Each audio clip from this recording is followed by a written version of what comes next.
Second Sunday of Easter, from the Gospel according to St. John, chapter 20, verses 19 to 31.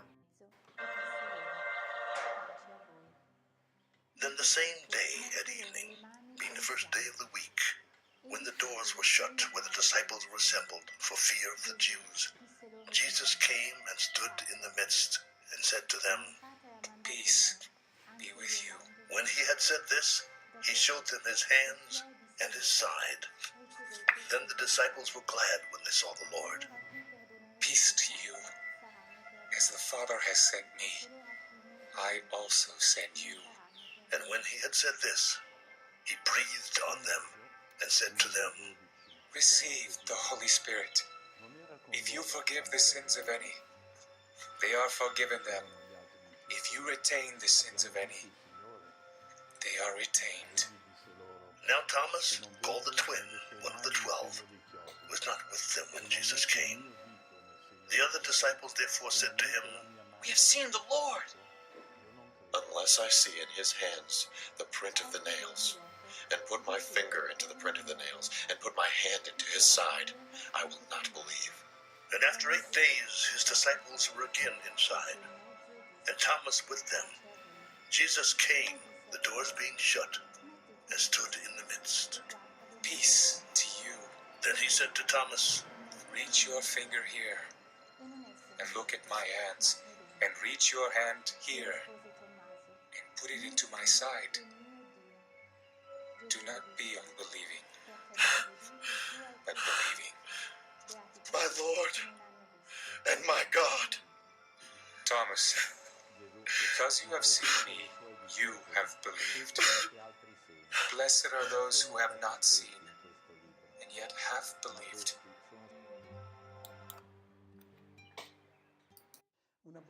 A good Sunday for all sisters and brothers.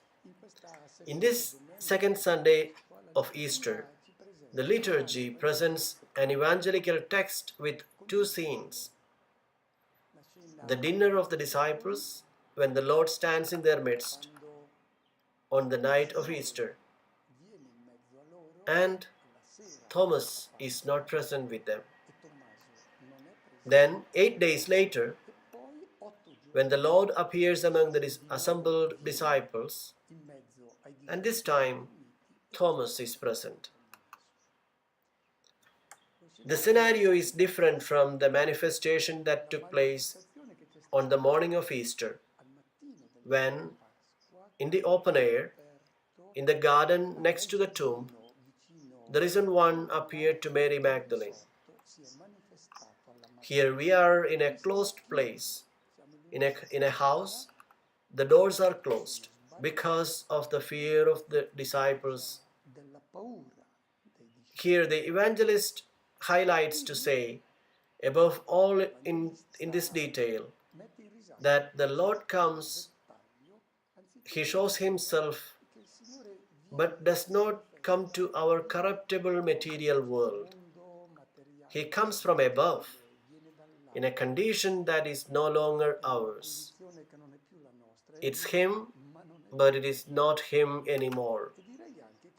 It is important to avoid the use of the verb appear. The evangelist does not use it.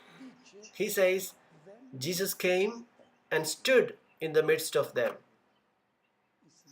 On this day of Easter and 8 days later, the Lord presents himself to his community. He is in the midst of his gathered community, and like the first disciples on the day of Easter, today the Christian community in the day of the Lord must open their eyes. Not the physical eyes that can only see what it can verify, but the gaze of faith, the gaze of the pure in heart, which follows us to see the invisible, to see what is real, but not the physically variable. They must be willing, and the text of today's gospel teaches us how to open the eyes of faith and to see the risen one who comes and is present in the midst of the gathered community. The disciples are full of fear. They are together because they are afraid, not because they love each other, but they are together, they are twinned because they have a common friend or a common enemy, or think that others want to attack them when in reality these others leave them alone. They are the ones who are afraid. They see enemies everywhere and this makes them stay together. And so it is. If the risen one has not been seen, if they have not been filled with the Holy Spirit, they will always walk in fear. This is how it is in every form of fear that is still present in our Christian community. When the experience of the risen Lord is not present among the brothers and sisters, what are these fears? The first fear is the fear of death. The Christian who has seen the Lord enter into glory of the Father in heaven is not afraid of death. He or she may be afraid of sickness or suffering, but not death. No. The true believer should expect an encounter with the Lord, as the psalmist says, wait for him as the sentinel waits for the dawn. I remember what Catherine of Siena said, referring to the Pope who was in Avignon, France, who was afraid, did not want to return to Rome. And Catherine of Siena asked, "What are you afraid of?" "The worst thing that can happen to you is death. And I am waiting for it. I am waiting for death because it is the moment of the encounter with Christ." He who has truly seen the risen one has seen the destiny of the one who has given life, and therefore his definitive entrance into the Father's world is not afraid of death. Although we feel separated from the people we love and the beautiful things of this creation that God has given, but see the goal, the destiny of our life that was defined on Easter Day. This is the first fear that causes the disciples to be afraid because they have not yet seen the risen one. Then there is another fear, the fear of confronting those who have not accepted the proposal of Christ and have rejected it to the point of wanting to eliminate it. With this fear, one cannot be a disciple of Christ, because Jesus sends his disciples like sheep in the midst of wolves. And if they are afraid of the wolf, then there is nothing to do. They must escape, go far. Fear is a lousy counselor because it transforms the disciples of Christ into aggressive people, intolerant, fanatical, people who do not dialogue, pontificate their truth, their convictions. But if they are really convinced, there would be no need to impose. They would bring the good news to the brothers and sisters with joy, which is the best way to help them glimpse the light of Easter. We must be attentive because this fear leads us to pontificate about our certainties, are often unfounded, not motivated, insisting on traditions. It has always been like this. These people retreat and become deaf to the needs of the world today. They lock themselves protected inside the house because they are afraid by the provocations that come from outside. We must be careful not to close the doors, as has happened so many times in the history of the church. Locking the doors against rationalism, against evolutionism, fundamentalism in the biblical field, because of the fear of novelty, The Bible was something for Protestants. The fear of democracy, the fear of encountering the other cultures, the fear of the renewal. All these fears are reflected in that enclosure of the disciples who do not want confrontation. They think that others are all enemies. It is not like that. They are brothers and sisters who, if we present them the message in a different way, they would open their minds and hearts to accept the proposal of Christ. This enclosure within the house also has a theological meaning. John wants to indicate that facing the world, the disciples are in an extreme situation. The Christian community follows principles and values which are not those of the world. Therefore, it is a community that makes a proposal of alternative life with respect to the people who follow diverse values. Jesus said, "You are not of the world." They are in the world, but they do not belong to the world. They are in the world in the sense that they live in here, but the logic of their existence is not determined according to what the current morality says. They all do it. It's different. Therefore, in fact, the disciples feel strange in the world and even marginalized, perhaps even persecuted, when this rejection of the lifestyle proposed by the world can end up being violent. Here we have another fear that we must protect ourselves from. What is this fear?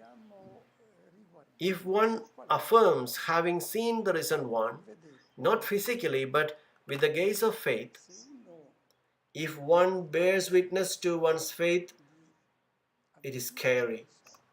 Fear of being held as one who lives on the moon.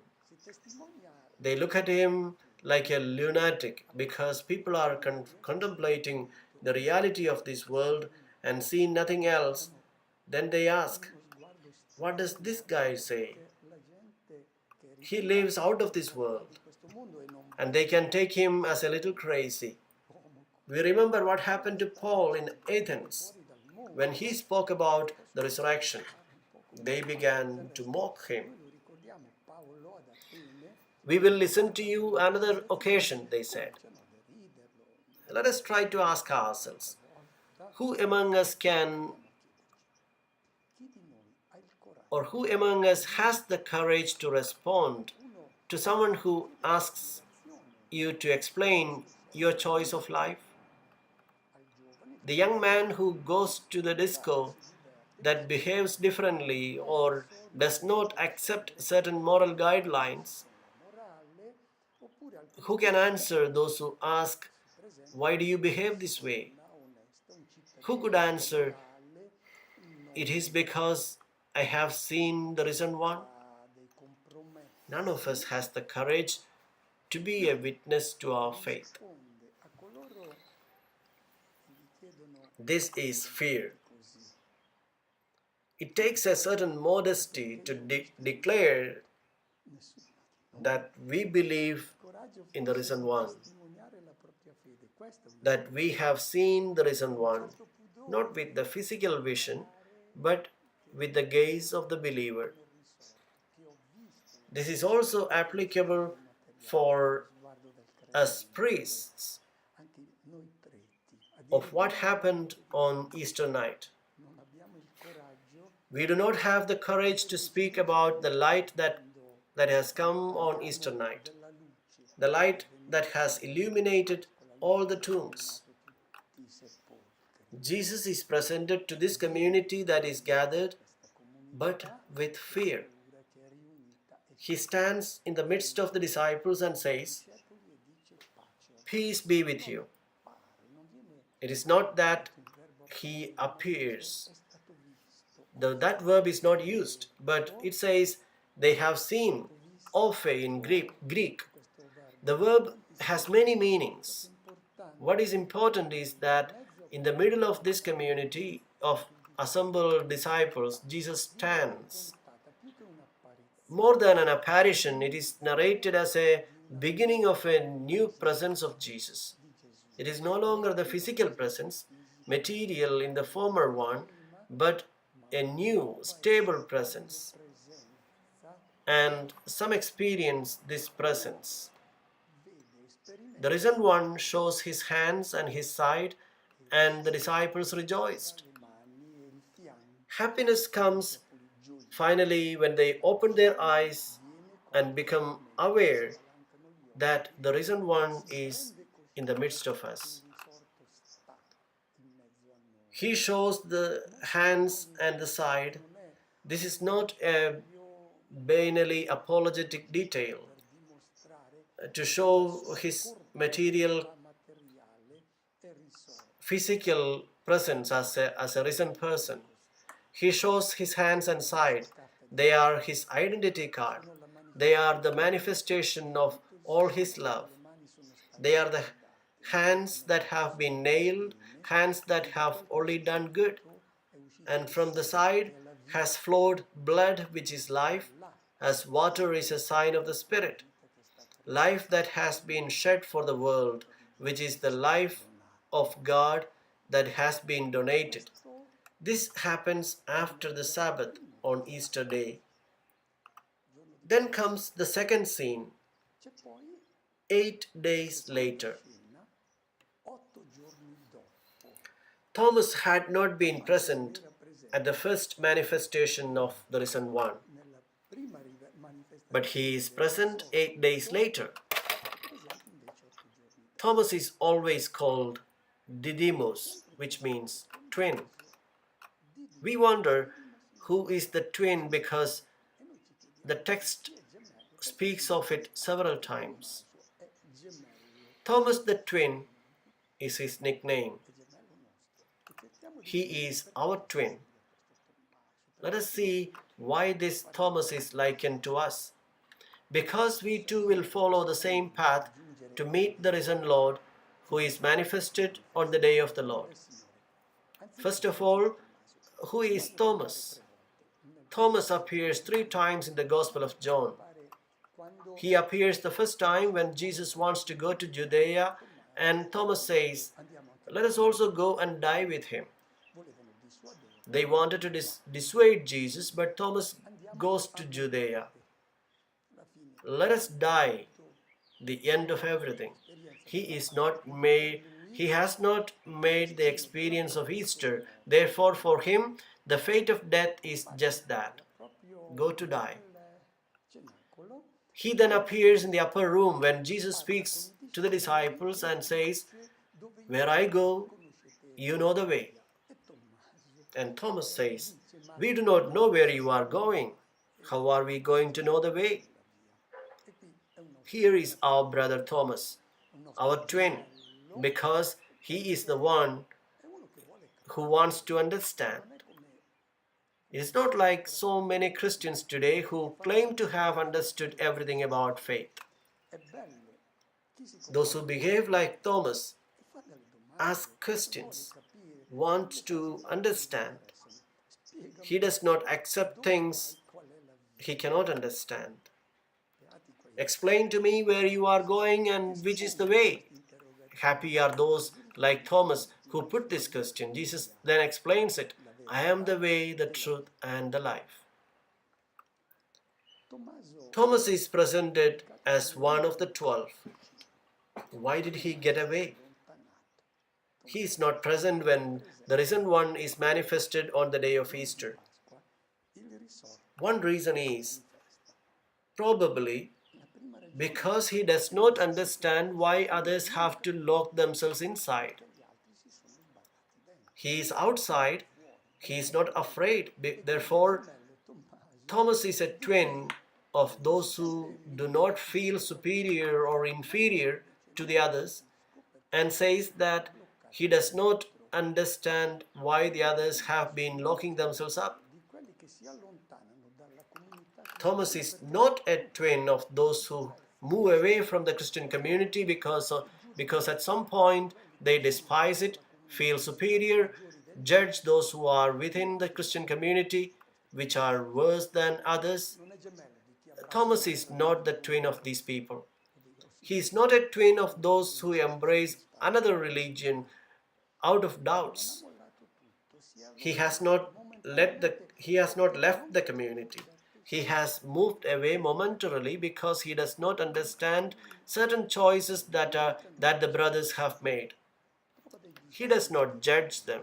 He does not despise them, but feels an inner search. What can it be? Thomas is a little discouraged.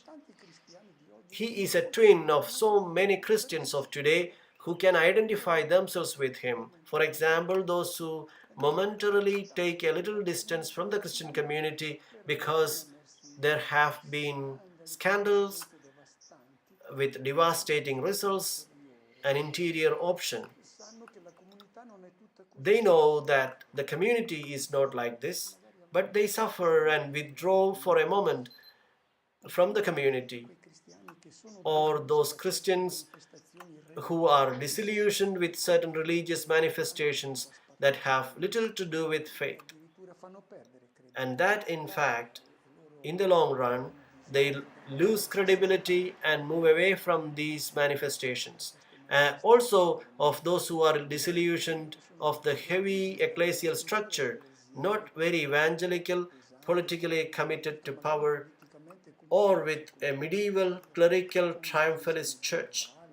Those who make this decision, even momentarily, moving away for a while, are the twins of Thomas. They are not saying that the church is all like this. Those who say that the church is all like this, they do not resemble Thomas. Within the Christian community, there are limits, and if one feels this inner suffering and separates a little from the community, resembles Thomas. It is true that they risk seeing only this and they move away from the church suffering because they have believed in a dream and feel disillusioned. It is interesting what the others told him. We have seen the Lord, they said. The verb is imperfect. It means that they hope to explain to him, to convince him, look, things are a little different than you can imagine. And Thomas responds, no, I want to check. Here is the fourth likeness to Thomas. Those looking for tangible evidence, visible evidences. Our twin, that of those who have not seen Jesus of Nazareth and who are called to the faith by the testimony of the brethren, the twin who has not understood that there are two ways of seeing. One is the physical way. What Thomas wanted to check is not possible. The risen one cannot be seen with physical eyes. But with the desire within us, we would believe if we could verify. He who goes through this inner experience knows that Thomas is his twin. I would also say that we should not be afraid to confess our doubts, which are exactly those of Thomas, our uncertainties, because if we could clearly feel, if we could see with physical eyes, we would have no more doubts. But this is not possible. Within us, there is a Thomas, and we find it difficult to believe that he who has given his life dying as a slave has entered into the glory of the Father. 8 days later, the disciples are reunited and Thomas is among them when the risen one presents himself. As every time the community gathers, The risen one is in the midst of the brothers and sisters and shows his hands and his side and invites Thomas to verify. A check not made with our physical eyes. It is an invitation that is made to all the disciples who gather on the Lord's day to contemplate those hands and to put our hands in that side. What does this invitation of the risen one mean? When you give your life, putting your hand means that all our activity, everything that we are, inject it, put it in the proposal of life and love that makes you Christ, within the confidence that a life donated like this introduces you into the world of God and into the glory of the resurrection. And here is the fifth similarity with Thomas, and the most beautiful one. When Thomas is invited to live his life according to the proposal of the Master, he responds, "My Lord and my God." It is the profession of faith in the true God. What is seen in the risen one, the God who gives his life for love. Thomas, who has had so many doubts, is the one who professes the purest faith, that of the first Christians. He has seen the identity of the crucified in the risen one. Do not believe in the mask of God, the God who punishes or rewards, the God of taboos, the God who loves only the good ones.